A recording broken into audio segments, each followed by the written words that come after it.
The following is a non-profit fan-created review. All footage, music, and images are properties of their respective owners and are subject to fair use under the Digital Millennium Copyright Act. We claim no ownership of anything save the original material. Thank you for your understanding. Greetings and salutations, dear viewers! Welcome to another spine-shattering episode of the MWAHAHAHAHAHAHA! Can anyone tell me what the greatest animation studio is? Whom can we consider the Spielberg, Coppola, or Tarantino of the anime industry? Well, to many fans, it appears to be a studio by the name of Gainax. Yes, Gainax, founded in December of 1984, has become considered as the animation studio par excellence for anime that not only push the boundaries of music and animation, but also of story. It is widely considered to be the father of many of the anime industry's most landmark series, and stands proudly at the top of the anime mountain. But damn! If it's so good, then what the hell's it doing on my show? Well, believe it or not, the anti-viewer doesn't always side with the popular consensus. If this is the bandwagon, then I stand in the caboose of Pride and Prejudice. Now, before anyone starts calling for my head, let me just say that I am a fan of some of their series, personal preferences being Nadia and Magical Shopping Arcade Benobashi. But that doesn't stop me from scoffing at the majority of their work, which I find to be either average or downright crap. But of course, a simple explanation can only get me so far. No, in order to illustrate my point, I'm going to need to give you people some proof. Which is why, for the next series of reviews, I shall be taking my fire to the 3 greatest gaffes of Gainax! And to start us off, let me tell you a story of love that dare not speak its name, of the blessed world of childhood juxtaposed with the often turbulent life of adulthood. Psych! It's Hanamaru Kindergarten! Hanamaru Kindergarten is a slice-of-life comedy manga written by Yuto and published in Young Ganga. The series is currently 7 volumes in size and has been running since April 25th, 2007.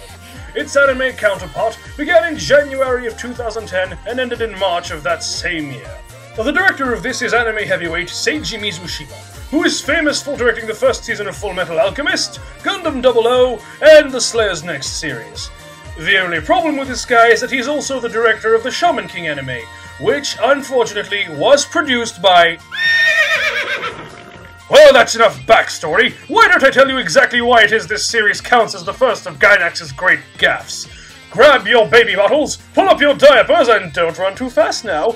This is the review of Hanamaru Kindergarten! The main character is Naozumi Tsuchida, a 20-something-year-old preschool teacher and the only adult male at the kindergarten.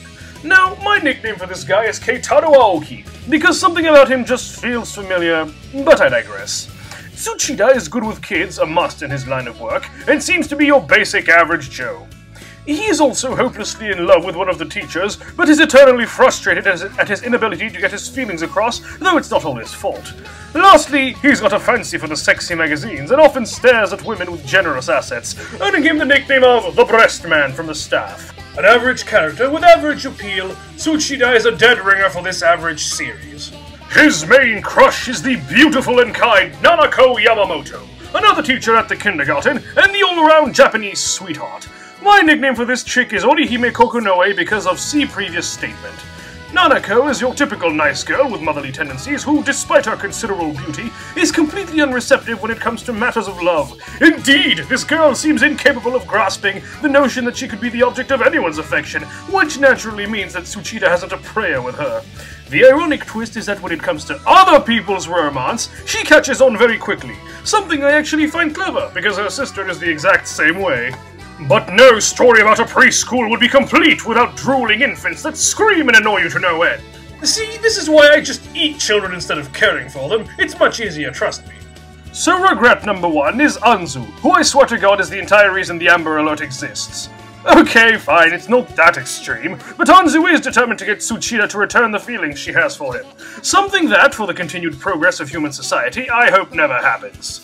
So yeah, that aside, Anzu is your typical little kid, wide-eyed, curious, and very energetic, always getting into shenanigans that, although aren't particularly entertaining, still fit with her character. And next we have Hiragi, the smart toddler. She is far more mature than her age would suggest, yet is often easily embarrassed because, hey, she's still just a little girl. Interestingly enough, her mouth is never shown, even when she speaks, which makes me think that the animators were either too lazy to draw it, or the mangaka was, but whatever. She also provides a wealth of knowledge to her playground peers, and can generally be seen as the oddball, dressing up in all manner of costumes that I swear I've seen much older, much uglier people wear at anime conventions. This makes he a good character. But enough chit-chat, let's move on, shall we? And lastly is Komei, the shy, passive child. Komei is very sensitive and generally prefers to follow rather than lead. But it is worth noting that she's the only toddler who actually holds a normal affection. That is, for a boy who helped her up after she tripped. And they called it puppy love. Not much to say about Komei, except that for all the offspring present, she's my favorite. Not because she's crazy, but because she's a good kid with a normal disposition for someone her age. The supporting cast of Hanamaru Kindergarten are the staff, the toddlers, and the family members of the main characters. Unfortunately, not many of them are that significant, so I'll just give you the general rundown. You've Kusano as Sir Sporty Athletic Teacher, Kawashiro as Sir Diminutive and Geeky Teacher, Old Lady as Sir My Name Is Never Even Revealed, and finally Kakogawa Nishikaze as Sirs not appearing in this anime for more than 1 minute. The other little gremlins include Yu, the aforementioned crush of Komei, Kenji, disciple of Hiragi's, Hinagiku, very refined and conscientious daughter of a Yakuza boss, and Aoi, energetic daughter of fishmongers, and one of those characters who for some reason possesses a fang. I don't know, I think it's an evolution thing. Family members are Mayumi Yamamoto, sister of Nanako, an assistant to a mangaka who has a crush on her that, like Tsuchida's, will ultimately amount to nothing. Satsuki Tsuchida, sister of Naozumi, and the character that allows me to add Budokan to this anime's list of morally questionable things. I mean, who on earth but the Japanese could possibly drop implications that her sister had feelings for her brother? Oh, god damn it! And lastly is Sakura, Anzu's mother and Tsuchida's old friend from their high school days. She's a fun enough character, but she is also a highlight of another bizarre Japanese tendency. See, her husband was her high school art teacher, and she married and carried his child whilst still in school. This happens a lot in anime. Now, maybe this thing is acceptable in Japan, but to a Westerner like me, it comes off as inappropriate, bordering on reprehensible. I know true love conquers all, but just wait for the age of consent is all I'm saying. Why does this thing keep defying me? So our story begins with Tsuchida, late for work on his first day at the Hanamaru Kindergarten. But along the way, he runs into a seemingly alone little girl whom he talks to. But little does he know that this will set off a chain reaction in little Anzu's brain that will push her to think that she and our erstwhile teacher are made for each other. And that's about all there is to the premise. In fact, one could say that that's all there is to the entire series. The plot of Hanamaru Kindergarten is that there is no plot. The end! Okay, it's preschoolers and their teachers doing what one would expect them to do in a slice of life. Normal things.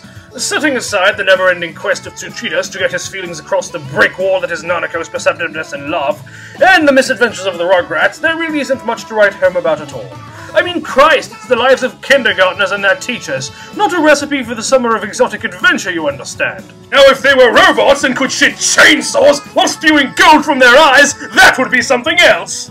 In the humor section, well, it's pretty much what you'd expect from a story like this. The jokes are derived from Tsuchida's rejection of Anzu, Nanako's incomprehension of Tsuchida, the children's gallivantings, all sprinkled with a few references to other shows that make for a light fare indeed. Like the plot and characters, there simply is nothing special about this humor. Hell, this humor is so average that I can't even think of a clever joke with which to end this. Oh my god!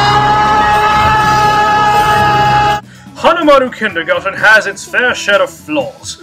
Firstly, the characters are generic, even with one amusing quirk or two here and there. I'm painfully aware that I've seen all these people at least a dozen times before. Next, what little plot there is uninspiring. It's just another spin on the classic sitcom formula, and honestly, it doesn't go very far with it. The jokes are equally uninspired, and in fact, no, that's the best way to describe this anime. Uninspired. Nothing about this show is original, and it's about as safe and by the books as a preschool library, and honestly, I find that highly disappointing considering the studio who made it. But the fact that this anime plays it safe and by the books also works in its favor, and means that there's nothing unforgivably wrong about it. The characters do have enjoyable quirks. The story is sometimes told well enough, and well, I know I find the humor underwhelming, but it still has its moments. The animation, although rather basic for something of Gainax, is still crisp and clean with no odd goofs. In fact, I should mention that a large part of the budget seems to have gone into the endings, which are different for each episode, a nice touch, I must admit. Well, there you have it, folks. The anime that has me absolutely crushed between good and bad. I mean, I can honestly say that I have never been quite so ambivalent towards an anime as I am with this one. There's just as much wrong with it as there is stuff right with it. It's simple, straightforward, yet uninspired romp through the travails of everyday life, and that's all there is. There isn't anymore. My final verdict for Hanamaru Kindergarten is an appropriate 5 out of 10. If you're looking for a series that sticks to what it knows and plays it safe, then have a look. If, however, you're looking for the bold new series that pushes the boundaries, i.e. most of Gainax's other works, then give this one a pass. There's just not enough to keep you here. But rest assured, the 2 other series I'm to review have no such neutrality. They are bad and undoubtedly so. So, until next time, I am your cheerful torturer, the Anti-Viewer!